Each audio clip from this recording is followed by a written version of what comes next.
Hundreds of Americans joined President Donald Trump at Dover Air Force Base in Delaware yesterday to honor 4 U.S. servicemen who recently lost their lives in the Middle East.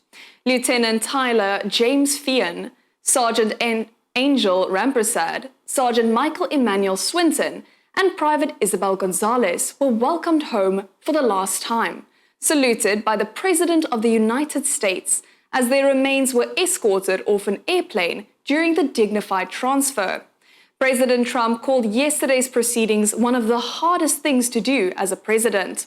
Secretary of War Pete Hegseth stated in a post on X that they made the ultimate sacrifice for their nation, and their courage will never be forgotten.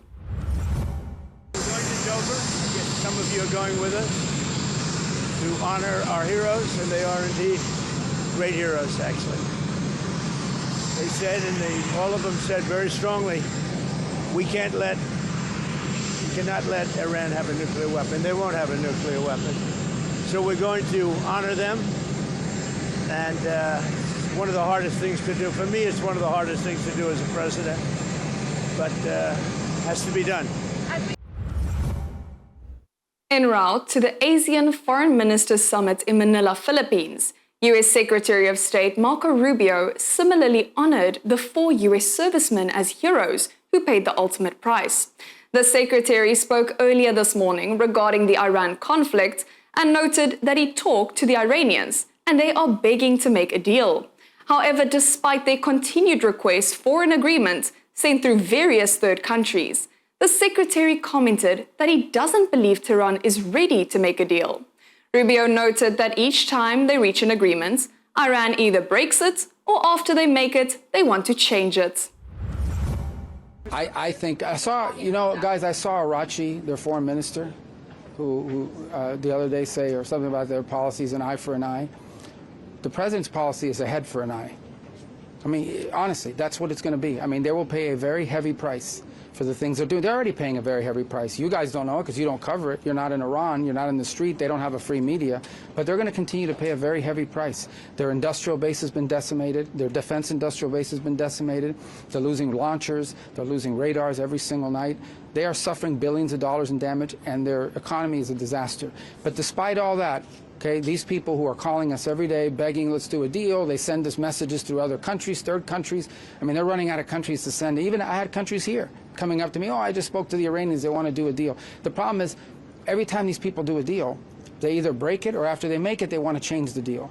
So they're probably not ready to do a deal yet, but they will be soon, because the price they're paying is very high, despite their tough talk and their flowery language and their stupid Lego videos they put out. I've never seen them, but they put these things out on social media. Despite all that bravado, they are suffering tremendously, and they're going to suffer more until they come to their senses. They're not there yet, unfortunately. Which countries came to you? Oh, I can't tell you who told me that. I mean, then I'd be betraying the confidences. There's some of them that are here, yeah, and every day I get a text or a call or a signal message from a foreign minister. Oh, so-and-so called me. The Iranians want to talk. The Iranians want to talk. But the problem with these guys, and in addition to the fact that they're probably fighting with each other, is they make a deal, they agree to something, and then they decide, oh, let's change it after they made it. Or they agree, or they decide, oh, I know we made a deal, but we're going to violate it. I mean, these people, unfortunately, they aren't ready for a deal. I think they'll be ready soon, though. Do you think there's going to be a... During his time in Manila, Secretary Rubio held a much-anticipated meeting with his Chinese counterparts on the sidelines of the summit on Wednesday. While President Xi Jinping's visit to the U.S. in late September was top of the agenda, the rapidly evolving situation in the Taiwan Strait and South China Sea also received attention. Rubio expressed Washington's disapproval of China's maritime patrols of the strait, a prominent international waterway. China's been sending its Coast Guard in toward Taiwan, doing patrols near Taiwan. I know the U.S. has said this has been destabilizing. Did you raise that with Washington? It always comes up in every one of our meetings because we obviously disagree with those actions. And we actually think that they run contrary to the spirit of what we're trying to work out with them with regards to strategic stability. But the bigger point to make in that regard is that the U.S. will continue to, we're never going to accept that international waterways are somehow under the control of other countries. We'll continue to sail through international waterways and freedom of navigation efforts of that kind, and we'll continue to live up to our commitments, for example, with the Philippines and other countries in terms of the treaty commitments that we have. Again, it speaks to areas of disagreement when it comes to our policies with China. Those need to be managed very carefully because obviously a conflict, be it economic or otherwise, between the U.S. and China would have a dramatic global impact. So the difficult job of geopolitics and foreign policy is managing your differences and not doing anything that runs contrary to our national interests, but at the same time trying to avoid conflict that could lead to something really catastrophic for the world. And I think we have an obligation to do that, which is why it's important for us to continue to talk to China, irrespective of our differences. It's important to, if you go back to the height of the Cold War, even in the height of the Cold War, even in its most tense moments, the United States and the Soviet Union were communicated, at least at a military-to-military level and even at a diplomatic level. And in many ways, that prevented catastrophe. So I'm not saying we're at that stage with China, but what I am saying is it would frankly be reckless and irresponsible for the U.S. and China not to have a relationship, given the impact our countries have on the global economy and on the world. Did you discuss with China, with Minister Wang Yi, the working group, or any more details of the Board of Trade, Board of Investment? Yes, we did. We did, and we're moving towards implementation of that, and I think that's one of the potential, concrete deliverables that we can have before September when that visit happens. And again, those are good ideas, and they come in the aftermath of the visit we took to China earlier this year, and so we did discuss that, yes. Earlier this morning, Rubio sat down with Russian Foreign Minister Sergei Lavrov. Discussions were expected to center on the Ukraine conflict, with the U.S. Secretary of State noting afterwards that America remains prepared to play whatever positive role it can to end the war. He, however, noted that a peace deal won't be reached in one meeting at the summit, but will require a lot of work. Russia's Lavrov revealed that he's going to be meeting with you tomorrow. Yeah. If that happens, are you going to press him on Ukraine, or are you simply keeping No, we're going to. I don't know if the term is press him. We're going to talk about it. Obviously, the war in Ukraine, I think, has in many ways impeded the ability of Russia and the United States to find areas of agreement on other topics. That doesn't mean we won't seek to find other areas of potential cooperation. But by the same token, we'd like to see that war come to an end. We think it would be good for Russia if that war came to an end. So we'll raise it. And as I said, the U.S. remains open and willing to play a constructive role in bringing that war to an end if that opportunity presents itself. And it might. We're open to it, to playing that role, because we think right now, and I think the Russians would agree, we're probably the only country in the world that can play that role in trying to bring that to an end. Stay connected to our Love World Network channels for the latest breaking news.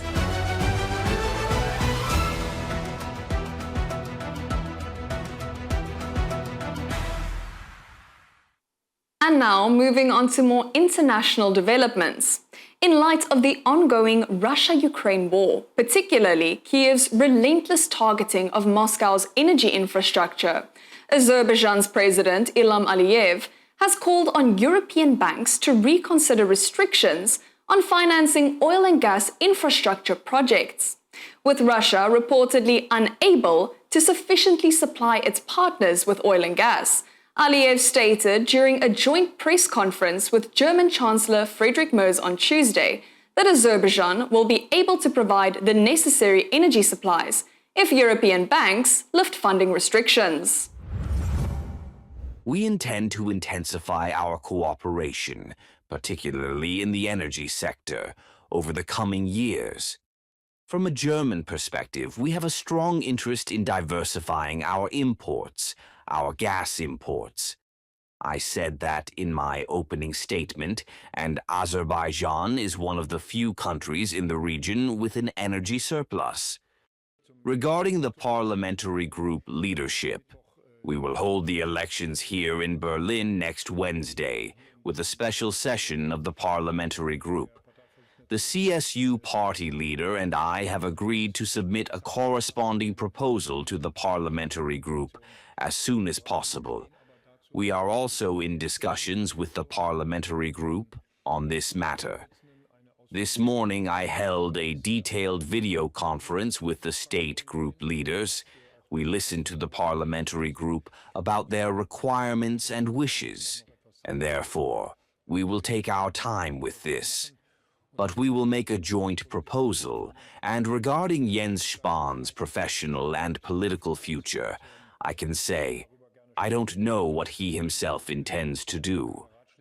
And if he would like to discuss it, I will, of course, do so, but I will not give him any advice, and I certainly won't do so publicly. Crude oil made up a large portion of Azerbaijan's imports, amounting to several hundred million. Azerbaijan can contribute significantly to ensuring Germany has a sufficient supply of oil. There are no problems in that regard. However, President Vladimir Putin, during a government meeting on Wednesday, addressed the state of the Russian economy. He noted that the domestic economy and its key sectors is stable, even despite external attempts to destabilize the situation in the fuel and energy complex. The president's remarks come against the backdrop of frequent reports of Ukrainian attacks on Russian energy infrastructure and temporary export bans on diesel, petrol, and jet fuel, as Moscow seeks to stabilize domestic energy supply. Domestic economies, economic sectors, and key sectors are resilient, despite external attempts to destabilize the fuel and energy sector and some other sectors. However, I would like to emphasize once again that the difficulties we are experiencing in the fuel market are certainly temporary and cannot affect the overall economic dynamics. This is how things currently stand. According to the Ministry of Economic Development, Russia's GDP grew at a modest rate in May, but still remained positive at 0.3%. For the first 5 months of this year alone, growth was 0.2%. One of the key factors here is, of course, domestic demand, both from the government and businesses. Meanwhile, Ukraine claims that it has developed laser weapons technology, already capable of shooting down FPV drones. Deputy Commander-in-Chief of the Armed Forces of Ukraine, Brigadier General Andrei Lebedenko, noted during a briefing on Wednesday that Kiev will, in the next 2 to 3 months, possess the technology allowing it to strike air attack assets even better than machine guns. Рухаються проекти, які пов'язані з зброєю майбутнього, але вона вже сьогодні є. І в нас є і виробники, і команди внутрі Збройних сил України. Є у нас і ззовні частні підприємства, які виготовляють лазерну зброю. І вона сьогодні це не там якась майбутнє, вона вже сьогодні вміє збивати FPV. Вже працює сьогодні над шахідами, і це історія найближчих 2-3 місяців. У нас будуть вже такі самі засоби, які дозволять ще краще, ніж кулемети, уражати засоби повітряного нападу. Тобто це така перспектива, і сьогодні це все виходить. Також йде історія по імпульсній зброї. Вона сьогодні є одна із перспективних, тому що масове застосування дронів в віді раїв або там групових нальотів, да, це каже про те, що нам потрібні якісь такі от класні рішення, коли нажав одну кнопку і ці раї або не виконане завдання, або зовсім знищені. І також ці проекти в нас є і партнерські, є наші, ми працюємо над цим. Я думаю, найближчим часом також ми певним анонсом його продемонструємо. Stay tuned and we'll be right back after the short break with more global updates.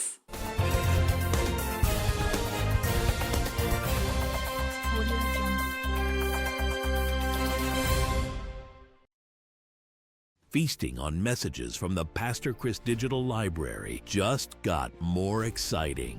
Experience the transformative power of God's Word like never before, with life-changing teachings by the man of God, Pastor Chris, on the Pastor Chris Digital Library, now available in all of the most widely spoken languages of the world. Dutch. Christus in jou, de hoop van glorie. Vanaf dat moment, wanneer Christus zijn intrek neemt in de kamers van jouw hart. Spanish. Vamos a usar el nombre de Jesús. Expulsar demonios. French. Je pourrais vous montrer plusieurs autres domaines importants dans la Bible. Arabic. لا يمكنك تمجيد الله بجسد مريض. Mandarin. 100亿的人站在他们旁边，当耶稣升天，2个天使出现在门徒注视耶稣的升天。 Russian. Вот почему вокруг так много убийств. В мире так много насилия в мире. German. Tat es in Christus. Das habe ich gerade gelesen. In Christus Jesus. Tat es in Christus. You can now access these powerful teachings culled from the Healing Stream's live healing services with Pastor Chris with titles such as Who is in Your House? Where is Jesus? What is the Purpose of Healing? Knowing God's Plan for You, Part 1 and 2. Why did Jesus come? Using the name of Jesus. He has given us His glory, the benediction, and others in your preferred language, making it easier to understand, receive, and walk in the light of the Word. Don't miss out on this incredible opportunity. Subscribe to access these messages in your preferred language and experience the miraculous. Download the Pastor Chris Digital Library app today from the Love World App Store at www.loveworldappstore.com. Pastor Chris Digital Library, a place of solutions.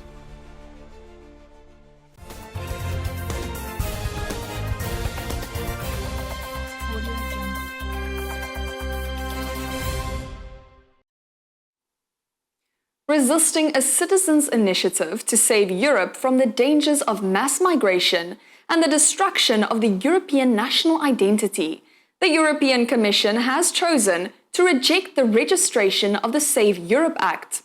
The act calls for a halt to non-European immigration and a Europe-wide remigration policy. However, the EU has dismissed the nearly 600,000 European voices supporting the act, calling the initiative racist. However, Dutch activist and co-founder of the Save Europe Act, Eva Vlaardingerbroek, has come out to say that they will not accept the Commission's decision and will instead take the matter to court to fight for and save Europe. It's official. The European Commission has rejected the registration of the Save Europe Act as a citizens' initiative.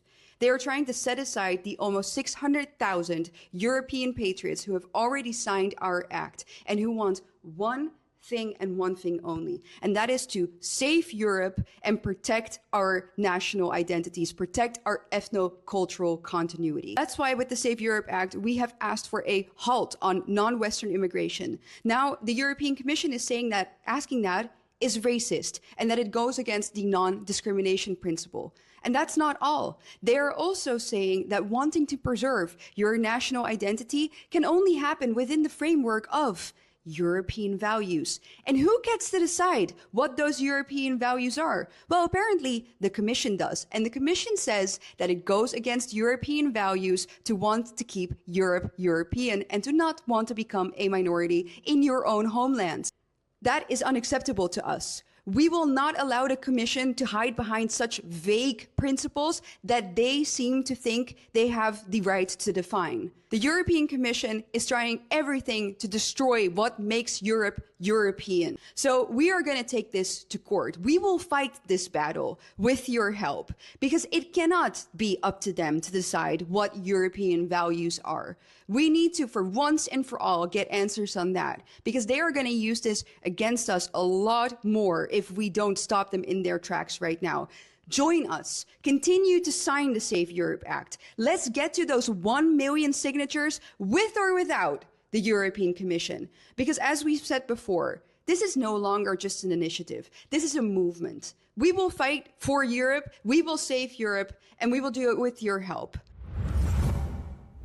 In Hungary, former Prime Minister and leader of the Fidesz party, Viktor Orban, has spoken out against the raid on the offices housing Fidesz's data servers on Tuesday. Hungary's tax authority framed the seizure as part of a probe into suspected embezzlement under Orban's administration.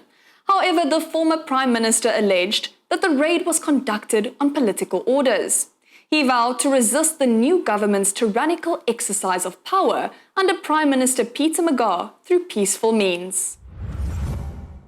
Nem pontosan erre gondoltunk, nem ilyen körülményekre számítottunk, azért vagyunk kénytelenek most itt tartani ezt a sajtótájékoztatót, mert a házban nem működik semmi. Az ügyészség tegnap minden demokratikus normán és jogszabályon túlterjeszkedve az összes szerverünket elvitte, Úgyhogy a házban jelenleg nincsen internet, egyszerűen az egész rendszerünk nem működik. Le vagyunk vágva a világhálóról. Úgy képzeljék ezt el, mintha önöknek internet nélkül kellene a szerkesztőségüket működtetni. Ezért állunk most itt. Tegnap a Fidesz elnöksége és a frakció együttes ülése elfogadott egy dokumentumot, amelyről azt gondoljuk, hogy következő évek meghatározó dokumentuma lesz. Az a címe, hogy ellenállási nyilatkozat. Ezt most nem tudom szétosztani önöknek, mert nem tudjuk működtetni azokat az eszközöket, amelyeket a hálózatról kellene működtetnünk, de tegnap este talán sikerült még kitennünk a világhálóra, és ha minden igaz, akkor önök ezt olvashatták. Erről szeretnék mondani majd néhány szót, amiben talán a legfontosabb az, hogy az alaptörvény 17. módosítása egy teljesen új helyzetet állított elő Magyarországon. Önök úgy látom, hogy jóval fiatalabbak, mint én, de talán érteni fogják, amit mondok. Egy olyan helyzetben vagyunk, mint a Kádár rendszer utolsó éveiben voltunk. Amikor Magyarországon nem volt sem demokrácia, nem volt jogállam. Amikor a politikai versenyt korlátozzák, és a hatalom eldönti, hogy ki indulhat egy választáson és ki nem, az azt jelenti, hogy megtagadják a választópolgároktól azt a lehetőséget, hogy ők döntsék el, hogy kikre bízzák az ország legfontosabb döntéseit. Ez történt az alkotmány 17. módosítással, kizártak bennünket, az ellenzéki pártok képviselőinek mintegy felét gyakorlatilag kizárták a politikai közéletből. Azzal, hogy a köztársasági elnököt pedig személyre szabott, visszamenőleges hatályú alkotmánymódosítással elmozdították, és így tettek az Alkotmánybíróság elnökének esetében is. Ez azt jelenti, hogy a jogállamot is felszámolták, a fékek és az ellenőrzések rendszerét, az ellensúlyok rendszerét kiiktatták. Magyarországon ezzel egy új politikai rendszer jött létre. Ez az új politikai rendszer nem demokrácia, hanem önkény. Politikai önkényuralmi rendszer jött létre Magyarországon, és a Fidesz, mint ellenzéki párt ezzel szemben határozza meg magát. Nem csak a kormánnyal, hanem az alkotmánymódosítással létrehozott új önkényuralmi rendszerrel is szemben állunk.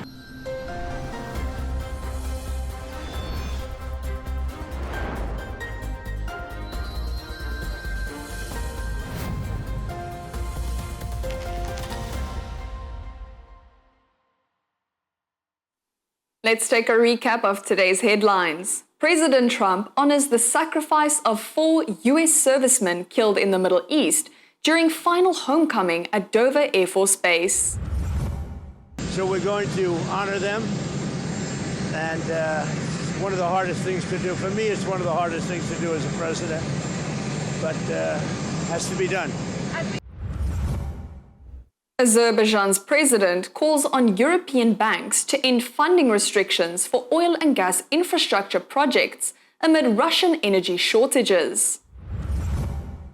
We intend to intensify our cooperation, particularly in the energy sector, over the coming years. From a German perspective, we have a strong interest in diversifying our imports, our gas imports. European Commission rejects the registration of the Save Europe Act, ignoring the voice of the people. It's official. The European Commission has rejected the registration of the Save Europe Act as a citizens' initiative. They are trying to set aside the almost 600,000 European patriots who have already signed our act and who want one thing and one thing only, and that is to save Europe and protect our national identities. Orban denounces raid on Fidesz data servers as political, vows peaceful resistance against Magyar governments. Nem pontosan erre gondoltunk, nem ilyen körülményekre számítottunk, azért vagyunk kénytelenek most itt tartani ezt a sajtótájékoztatót, mert a házban nem működik semmi. And with that, we conclude the midday edition of the news for today. I'm Marika Schroeder reporting for the Love World Networks.